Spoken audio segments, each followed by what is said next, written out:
So sound check 1, 2, 3. Good afternoon. So time check natin mga kabiyaheros biyaheras ay alas 2:19 2:19 sa hapon dito sa Pilipinas. Di ko lang alam doon sa ibang dimension ng ating mundo, sa ibang bansa kung anong oras. So kasalukuyan ay nandito ako dito lang sa tabi talaga ng highway. So nandyan naghilot yung aking may bahay dyan, naghilot. So dito ako nag-antay kay sobrang init kapag doon sa kabilang side. So at least dito malilim, diba? So yan, RE Bajaj RE.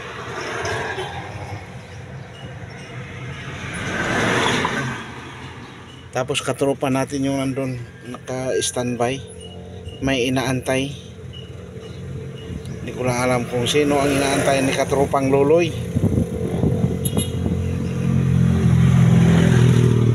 Ayun, eroplano. Eroplano sa Kapatagan. Ayun.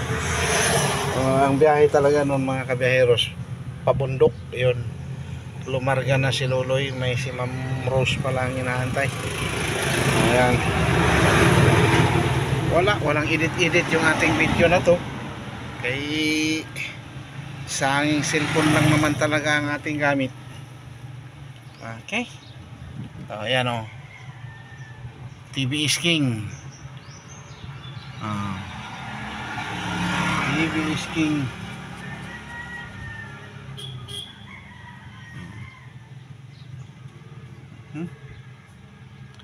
So kanina nga palang umaga mga kabiyaheros, pagkatapos kung galing ako sa palayan o sa aking basakan o sa small farm, galing ako doon.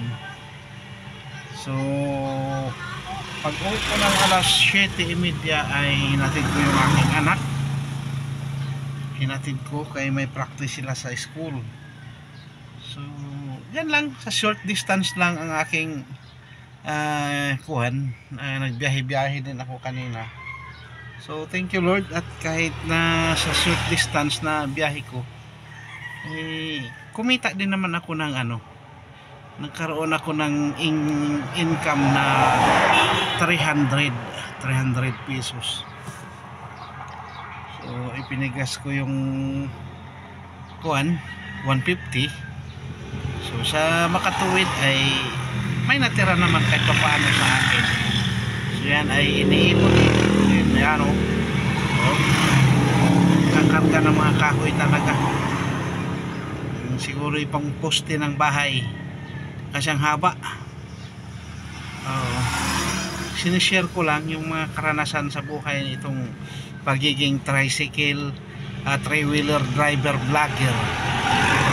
Hindi na ako nag-vlog kanina kay ayun pa, lagi ko naman na iba-vlog yung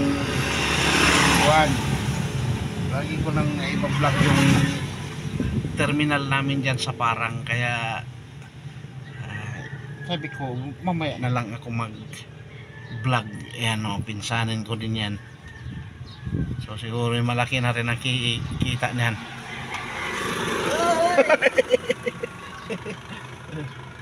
So ito naman Piaggio. Yan Piaggio yan 230cc. Mas mabilis yung hamak sa mga ganito. So kasunod naman ay TV is King. Hala, TV is King yung kasunod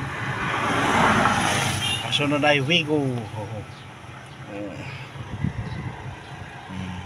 Yun, kung ano yung nahagip ng ating mga pagbibideo ay si Ma'am nandun. So sino pala ang hinilot? Kasi yung anak siguro ni Ma'am ang nagpahilot. So ayos din naman kahit papaano ay makapag gasolina. So ganun ang natin malapit sa full tank yung halagang 150 na pinagas ko. So ano lang pala talaga ang tangke nitong TVS King mga latest model ay maliit lang ang tangke talaga.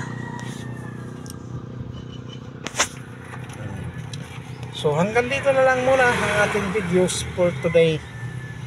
Another day, another vlog, another episode tayo sa buhay. O yan. Bye bye, God bless, and to God be the glory. Yan yung pagmumukha ng pobreng 3-wheeler driver vlogger Alfredo How TV Vlogs. Yan. Okay. And to God be the glory.